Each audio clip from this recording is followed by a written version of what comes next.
here's a big question that you guys would know. How does the NIL screw this or make it better? NIL does both. It screws it and it makes it better.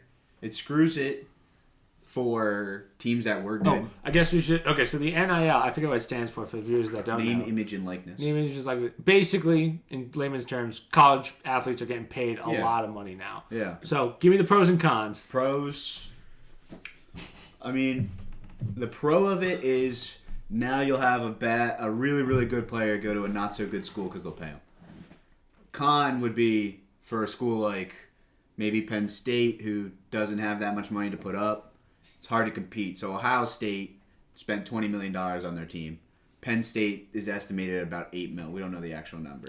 So obviously you spend $20 million on a team, which is the highest at anybody. Right. You spend $20 million on a team, you're gonna have a freaking kick-ass team. So eventually they're gonna have market caps eventually. You have to. Right? Maybe not this first year, but we'd like them to do that. But for a school like Alabama, who will have a freaking 5-star in their 3rd string and 4th string lineups, that's gone now. Yeah. Because who wants to sit for 2 years at Bama when you can go play at Nebraska and get paid to do it? Right. So that's why this SEC this year was like that. There is no one team in college football this year where you're like, they're winning it all. For sure, 100%, they're winning it all. Usually in the past, you'd be like, all right, Georgia is probably not going to lose a game. They're going to win it all. Alabama's probably going to win it all. But they don't have the depth on their rosters anymore because these young guys are like, well, screw that. I'm not going to go sit behind somebody at Alabama for 2 years, play 1 year, go to the NFL. I can just go to, any other small school, get paid, and then go to the NFL. right. So, like, the idea of winning isn't as important now because they're getting paid. They'd rather get paid than win. Now, Which is a downside and a plus side in some ways. in college, all sports fall under like the sports program, right? Which is one program that covers all the sports. Do you think it's going to be capped per sport, or do you think it'll be capped by school? So, I like read for an instance, article. for instance, like you have, let's say you take $10 million from basketball and pour it towards your football team, but that means $10 million less on the basketball team. I think that's exactly what the article Ned sent me said. There's going to be one amount of money, and it's divided up amongst all of your school's sports, athletics, women's and men's. God. And it's like, Women are going to get nothing. well, that's the question. Are they going to make them all get the same amount, or are they going to let you pick and choose? And Right. I didn't really read the article. I just kind of had Ned summarize it for the most part because it was a long one. I feel like you're going to have a couple years right now of like kind of trying to solve the problems that just are kind of inevitable. I mean, even for the championship, like college playoffs they were talking about, I feel like there's more shit that they have to just sit down and think about would be smart. Yeah, because just to throw crazy amounts of alumni money probably and endowments. Not involved. Okay, that's what I was wondering. But then where do they get the money from? Just from their sponsors and stuff? Look it up. It's called a schools collective. By my understanding, the school cannot touch the money. Schools Type in like NIL collective. I'm curious to who's involved. Definitely alumni. 100%. It's all alumni pulling the money into it. Athletic directors, compliance directors, coaches, parents, alumni, media rights partners, corporate sponsors, boosters, alumni, and brands. Can put money in. Yeah, and they're the ones that kind of make the decisions for who I gets guess what. you're wrong about alumni. Well, I think when it says parents, it means alumni. No, your collective is 100% your alumni. Yeah, it has to be. It's definitely- Otherwise, who else is doing it? Prime example is what we just said about the Michigan. Yeah. So I like the idea that they're getting paid now, but also I didn't expect them to get tens of millions of dollars. Did we do our first ever pancake shop live phone call to Ned to see what he thinks? No. Sure. Could be I a don't first care. ever. Let's see if he answers. Just got telling us on the podcast. What are we calling Ned? Because Ned knows that stuff. Hey, what's going on, man? Sir Edward, you are live on the Pancake Shop podcast. Well, not with live. Chris, we're not live, but with Chris, Mike, and I. And we were talking about the NIL collectives. And we were curious if you had any intel on them as to where the money comes from and who is authorized to use that money to pick off these players. It's a great question, and I don't know what that is. I don't know sort of what the differentiation is between it. What I do know is that there's some groups that it's funded through private money, and there's some groups that it's money that is done in ways from the school itself. But what I don't know is the parameters and everything around how they can use it and what, I do know there's, there's obviously, quite a bit of, third parties that do obviously their own sponsorship deals, but what constitutes how they can use that fund or how the school, but it's independent of the university for a while. But but I think there's some where it's a little more of a crossover. It's one of those, there's a lot of blended lines now in the scheme of things. Yeah. What changes do you think we'll see next year, if any?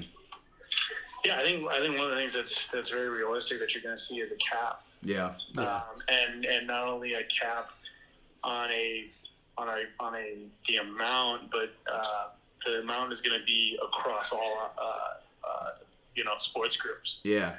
I got a feeling like there's going to be a cap that's going to be introduced for that schools are going to start to have to decide of what program do they want to invest the most in. Yeah. Right. Right now, I guess we were wondering, is there the Wild West. Is there a blanket amount of money that they put in the athletics department? Yeah, that's what you are saying. So the athletic department will get X amount of dollars, and then they will have to decide, what sport's going to get the majority of that. So essentially, girls field hockey shot. Yeah, they might not get much, but gymnastics is shot. I think that outside sponsors will come in. It depends, right? Because it depends how people want to spend their money, right? And there's prime examples behind it, right? Football, football makes the universities the most amount of money. Right. There's no question behind that, right? Yeah. But there are, for example, like at UConn, women's basketball makes the most amount of money out of that program. Mm-hmm. Really? Oh yeah, for sure. One that keeps winning. Sure. It's a famous program. Gino. I forget his last name, but has been the coach there for a long time. So that's realistic. Yeah. Gotcha. But think about it too, right? Like probably the second biggest earner for Minnesota is its hockey team. For the University of Minnesota. Yeah. So you gotta pick your sports wisely based on who's getting you paid back. Return on investment, essentially. Right. Yeah, and a lot of that's going to be decided by television contracts too. But don't you think that would kind of even make that team more dominant? So, like, for instance, with UConn, as you were saying, the women's basketball team, if they put most of their funds into UConn basketball, everything else struggles. They win every game next year or whatever. People are going to stop watching because they already know what the outcome's going to be. Mm-hmm. Well, I think there's some truth in that, but I think you could look on the flip side and say, well, really, how much money do we spend on them, right? Like, true, that is true. There's no question that that football contracts are paying much higher as a competitive rate, right? Mm-hmm. Okay. So somebody can say, well, how much does it cost for me to be the best women's basketball program? Right? Yeah. Gotcha. I see. What I think is going to be really hard is for a group like Duke, right, or UNC, where you instill a cap. You're known for your basketball program, or are you just going to abandon your football program like that? Right. Yeah, right. I mean, that's those are UNC is is a Southern school at heart. Yeah. That has that football's still a big thing. No, definitely. But you're gonna see schools that are very one-sided, like Villanova. I mean, I'm sure there's some dude who's getting paid a full-time job to, make sure the money's going evenly or in a smart way to all programs. Yeah, people have started to sort of impose that, chief of staff position. Yeah, and I wonder how much money comes in throughout the season to that same collective. Is it a constant flow of money, or do you have set amount to start the year, and you might be at zero by the end of it? Yeah. Or if more's coming in while you're getting it. But they're going to sort of introduce it like a hard cap. Yeah. Right? I'm saying it doesn't matter, but the maximum that they're allowed to have is going to be $20 million. Do you think you're going to see contract changes mid-year? Like, let's say someone's doing really well, and they're like, I want more money. Do you think that's...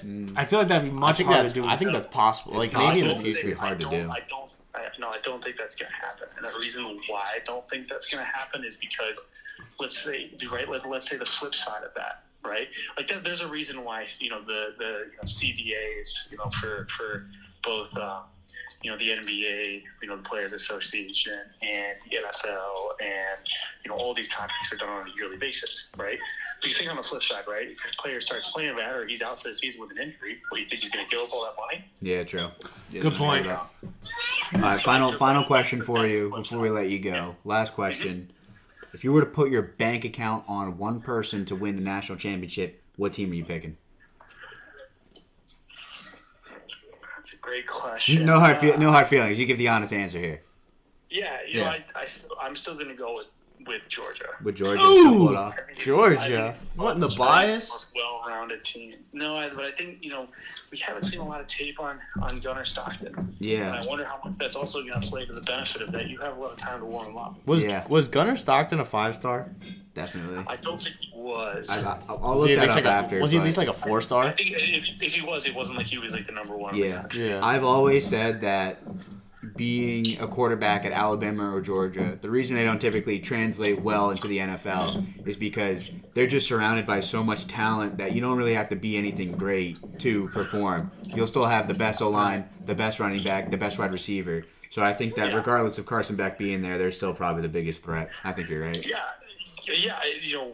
One of the questions that I have there though is Beck didn't really get bailed out by any of his receivers, right? Mm-hmm. He had good tight ends. There's no question about that, right? Mm-hmm. And my cousin would be the first one to tell you that you have guys that are young that are just not getting into the position that they needed to succeed or to bail out your quarterback with some of these throws. Yeah. And that's what you're going to need to see from Georgia down the stretch, right? Yeah. Quinn Ewers has weapons. Yeah. That's true. So Notre Dame doesn't. and that's as we said before, right? That's where Drew Aller, great quarterback. I just don't like the offensive coordinator. I just don't like the.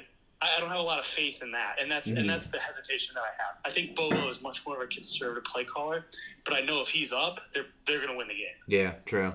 Gotcha. All right. Well, thank you for phoning in. We appreciate the thank you, info. thank you. We'll talk to you soon. No, call me anytime. Appreciate it. I'm outdoor at this light show with my family. So. Nice. Thanks. All right, enjoy the family Yeah. time. We'll talk to you. Yeah, I appreciate it. Talk to you guys soon. Yeah. I'm so glad you had Nick. Built in from Ned. I'm so glad you have Nick Saban on your contact list. I got Saban there. Saban phoned in. We'll say, yeah. That's true. We could have said that was like a celebrity Yeah. or something. It does. That would have been funny. It does sound like though this NIL stuff is going to throw one hell of a monkey wrench into college sports.